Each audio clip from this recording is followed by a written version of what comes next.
dễ sẽ là in cả hình cô rồi có in đâu riêng rồi này Calvary cross dùng ấy sẽ tay khi phải nghe anh mai lu Giêsu gần này thì tin dòng ngày đó tháng ngày phố anh hình lâu như John xe anh ngày lu na sa nghe Hallelujah và suy xin phô nghe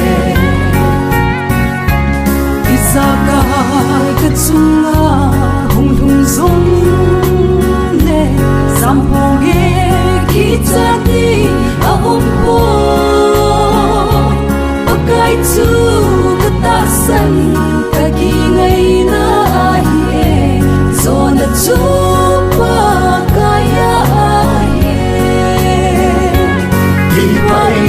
khi phải nghe anh ai lu Giêsu gần này thì tin dòng ngày đó tháng ngày phố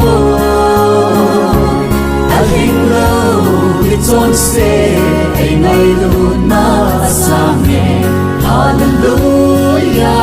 và suy xin phô nghe Amen si at thô tình ngày hẹn đi và chắc na lâu bị bê chỉ sang na đây hẹn đi số đi ngang hin cái này bồi Hallelujah Amen cả khi phải nghe anh ai lu Giêsu gần này thì tin dòng ngày đó tháng ngày phố anh hình lâu như John xe anh ai lu na sa nghe Hallelujah và suy xin phô nghe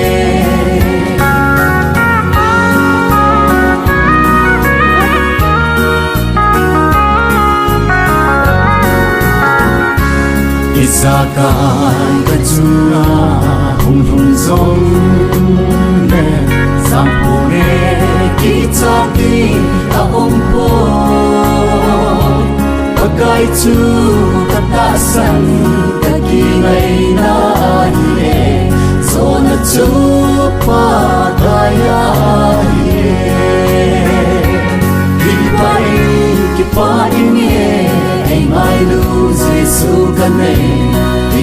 tin dòng ngày đó tháng ngày phố anh hình lâu như John xe anh ai lu na sa nghe Hallelujah và suy xin phô nghe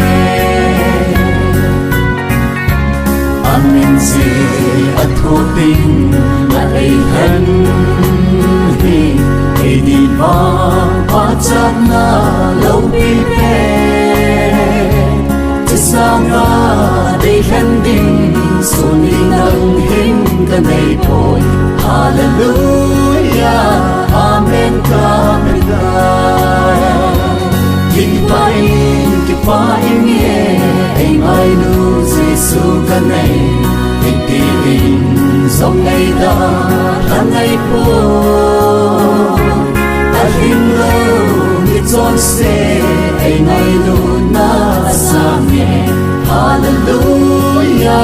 và suy xin phô nghe